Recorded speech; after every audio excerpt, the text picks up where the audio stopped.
যে Saint Xavier's ইউনিভার্সিটিকে সরকার থেকে জমি কিছু দেওয়া হয়েছিল এবং তারপর এই ডিগ্রিটা কিনা, যে কেউ আমাকে ডিগ্রি দেবে তার জন্য আমি তাকে পদে বসাচ্ছি।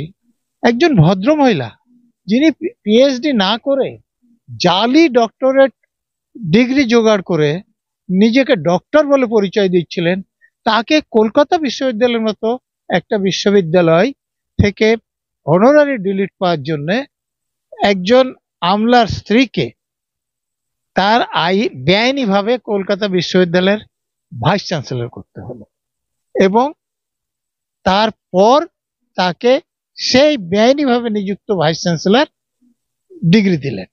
মানে সেটা কতটা সম্মানের হতে পারে তিনিই বলতে পারবেন।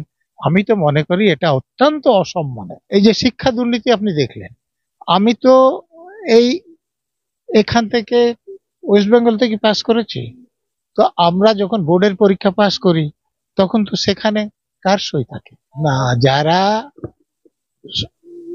বোর্ডের পদে থাকেন তাদের সই থাকে।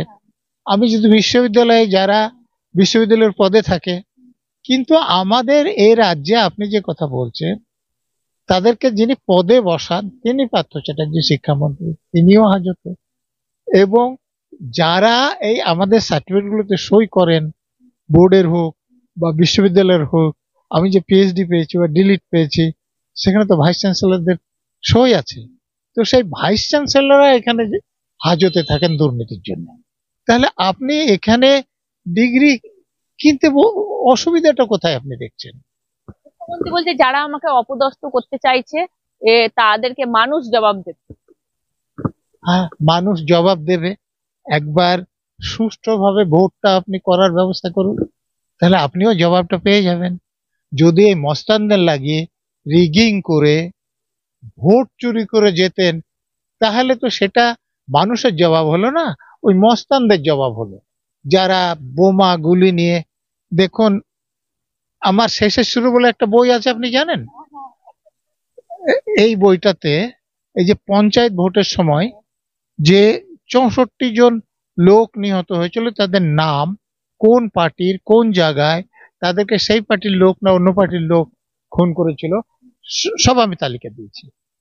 আচ্ছা, সেই তালিকায় 64 জনের নাম আছে একটা পঞ্চায়েত নির্বাচন জেতার জন্য। আচ্ছা, এরা জুলাই মাসে 21শে জুলাই তো এরা যে প্রতি বছর অনুষ্ঠান করে কিসের জন্য? কতজন? 13 জন। 13 জন। তো 13 জনের শহীদ হওয়া নিয়ে যারা এই আন্দোলন করে, 64 জনকে শহীদ করার পর তাদের কি সেই আন্দোলন করার কোনো অধিকার আছে? আর একটা কথা আমি বলবো এখানে, আপনি দেখুন 2011 সালের লোক গণনা অনুসারে আমাদের এই রাজ্যে মুসলমানদের হার কত? 27% অফিসিয়ালি। আচ্ছা, আর এই যে 64 জন মারা গিয়েছে, আপনি কি জানেন তাদের 64%, 41 জন মতো শুধু মুসলমান। তো তাহলে যদি সব ধর্মের লোক সমানভাবে মারা যেত তাহলে 27 জনের বেশি মুসলমানের মৃত্যু হওয়া সম্ভব নয়, কিন্তু সেখানে 41 জন হচ্ছে কেন, মানে 64% হচ্ছে কেন? সেটার কারণ হচ্ছে যে কদিন আগে ফুরফুরাতে যেটা দেখলেন, ইফতার। আচ্ছা, ইফতার কাকে বলে? আপনি তো মুসলমান বংশে জন্মেছেন, আশা করি রোজা করেছেন। তো ইফতার কারা করে? রোজা যারা রাখে তারা তো। শুধু উপবাস না, অন্যান্য সংযমও অভ্যাস করতে হয়। তো যে রোজা করে না, এমনকি রোজা করার যে বিশ্বাসও করে না, সারাদিন খেয়ে দে, ইফতার করতে যায় কি জন্য? তাদেরকে পীরজাদারা সাপোর্ট করছে কি করছে? পীরজাদারা আমাদের বিরুদ্ধে নানা রকম নিদান দিচ্ছে, আমাদের বিরুদ্ধে হুজুররা নানা রকম নিদান দিচ্ছে, কেন চুল খুলি, কেন লিপস্টিক দিই, আর তারা তাহলে মুখ্যমন্ত্রীকে অ্যাকসেপ্ট করছে কি? আচ্ছা, পীরজাদাদের রোজগারটা কোথা থেকে হয় বলুন তো? এই যে যত পীরজাদাদের ইফতার পার্টিতে দেখলেন, পীরজাদাদের রোজগারটা কোথা থেকে? হ্যাঁ, তো রোজগারটা কোথায় থেকে হয়? যদি আপনি পার্ক সার্কাস স্টেশনে যান, ওখানে দেখতে পারবেন যে কোন হুজুরের কাছে তাবিজ নেওয়ার জন্য কত নম্বর ফোন করতে হবে। আমি দেখেছি নিজে। আচ্ছা, যারা এই পানি পড়া বিক্রি করে, তাবিজ পড়া বিক্রি করে খায়, যারা ওই মুরিদদের নজরানার পয়সাতে বেঁচে থাকে, তাদের কোনো নৈতিক অধিকার আছে? তাদের নৈতিক অধিকারে পশ্চিমবঙ্গের মানুষ ভোট দেয়, মমতা বন্দ্যোপাধ্যায় জানে, সেই জন্য ছুটে 9 বছর পর ফুরফুরায় গেছে।